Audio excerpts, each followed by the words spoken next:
Bonjour, bonjour et bienvenue sur Presse Libre. Aujourd'hui, un podcast de la rubrique Décryptage lu par Dominique Padovani.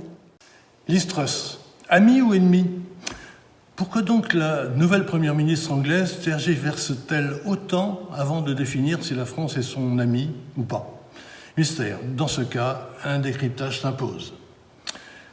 Parce qu'on l'a échappé belle à la question « Le président français est-il un ami ou un ennemi ?» La nouvelle première ministre britannique, Liz Truss, donc, après avoir botté en touche et assuré que, je cite, « le jury est toujours en train de délibérer », fermez les guillemets, vient finalement de pencher pour la solution câlin. J'ouvre de nouveaux guillemets, oui, c'est un ami, vient-elle de lâcher du bout des lèvres. D'où vient donc cette réticence ? Mystère et boule de gomme dans ce cas ? Un décryptage. En fait, rien ne laissait supposer un tel dédain. L'époque de Jeanne d'Arc, de Fachoda, de Marcel Kébir appartient au passé. La France est une béate adulatrice des Stones, des Beatles, de l'ours Paddington, des chocolats After Eight et de la sauce Worcestershire. Et à pleurer, naturellement, ses chaumières sur le sort assez enviable, convenons-en, de Feu la Queen. Irréprochables nous sommes. Emmanuel Macron en avait ajouté une couche en déclarant que nous vivons dans un monde compliqué si on n'est pas capable, entre Français et Britanniques, de dire si on est ami ou ennemi, le terme n'est pas neutre, on va vers de sérieux problèmes. Rassurons-nous, le pire est donc évité et la canonnière est restée à bon port.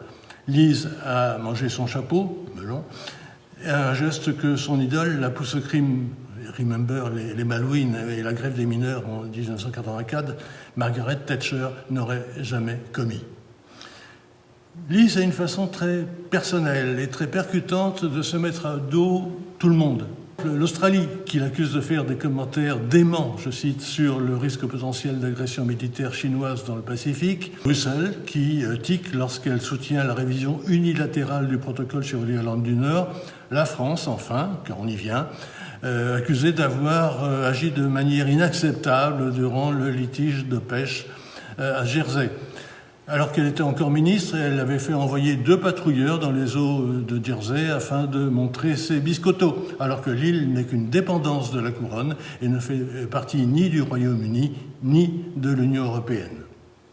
En réponse, la France avait menacé de couper l'accès de l'île au réseau électrique français, qui fournit tout de même 95% de son électricité.